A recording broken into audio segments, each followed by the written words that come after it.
Psalm 13. How long, Yahweh, will you forget me forever? How long will you hide your face from me? How long shall I take counsel in my soul, having sorrow in my heart every day? How long shall my enemy triumph over me? Behold, and answer me, Yahweh, my God. Give light to my eyes, lest I sleep in death, lest my enemy say, I have prevailed against him, lest my adversaries say, rejoice when I fall. But I trust in your loving kindness. My heart rejoices in your salvation. I will sing to Yahweh because he has been good to me. Psalm 13. The verse I really want to talk about today is verse 2. How long shall I take counsel in my soul, having sorrow in my heart every day? How long shall my enemy triumph over me? There's been kind of an internal wrestling that I've been dealing with the last few weeks, and one that really didn't come to a clear head until yesterday when I was at my therapy appointment. And that internal wrestling was a lot of, well, I'm burning myself out at both ends, and I'm not going to get into that. The other part is I'm learning to be the truer version of me, and that has led to this unique identity crisis because it's not the me that I was before. What I mean by all that is that I had tended to not necessarily control the narrative because everybody's going to talk about you no matter what, but I had a leash over how I would act in different circumstances. You know, how far would I go with family, with friends, with at work, at church. I mean, the kind of list goes on, and I'm starting to kind of see that leash is both being lengthened and let go all at the same time. And it's not necessarily been a bad thing, at least nobody has told me, but it's been a thing that I can do this without overthinking it and do this without a lot of fear in the moment. And then my hypervigilance kicks in, and then that's when it spirals into this weird, and like I said, almost identity crisis. And where this verse really kind of called out is that enemy triumph over me part, with the enemy in this case, in my purview, was the leash in itself. I think there's been part of me that has been hurt by people who have gotten to see a truer me so that I liked and didn't, and they reacted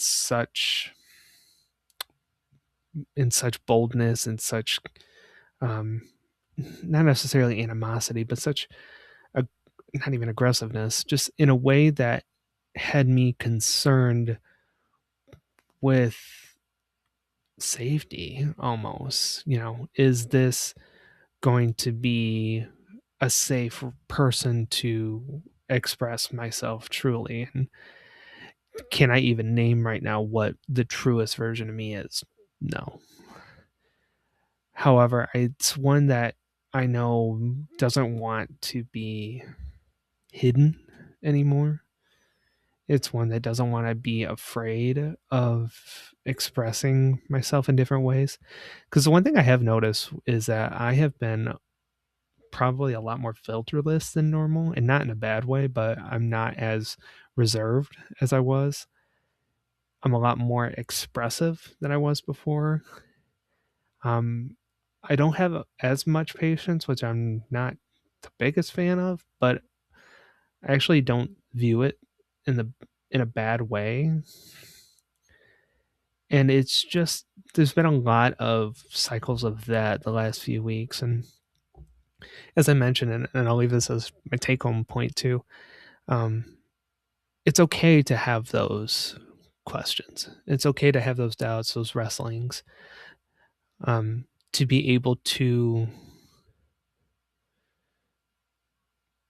go through moments of sadness and anxiety and panic. They are there for a reason. Unfortunately, a lot of us, myself included, with anxiety and depression disorder, don't have a normal kind of like scale, a normal weight to equal it. Unfortunately, if you're like me, it's very all or nothing.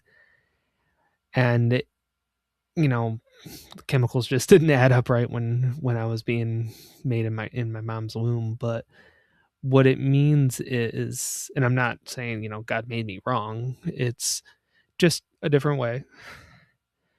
But as verse 5 and 6 say, I trust in your loving kindness. My heart rejoices in salvation. I will sing to Yahweh because he has been good to me. There's a lot of things this year that, I wish I could take back, but there's a lot of things that I'm realizing how good God has been. And to go through, especially the last 4 months where I've been unemployed and kind of just working on different things, working on me, figuring out different paths that I want to indulge in and all that. And I know without the valleys, I wouldn't know how to feel on the top of the hill. So that's what I want to leave you today. And I'm sure I'll talk more about that once we hit Psalm 23, obviously. But that's where I'll leave you. Tomorrow is the day off. And then Tuesday, we'll be back with the final part of Who I Am Again, part 21. And then it's Curious About Christmas for the rest of the year. Until then, my friends, stay blessed.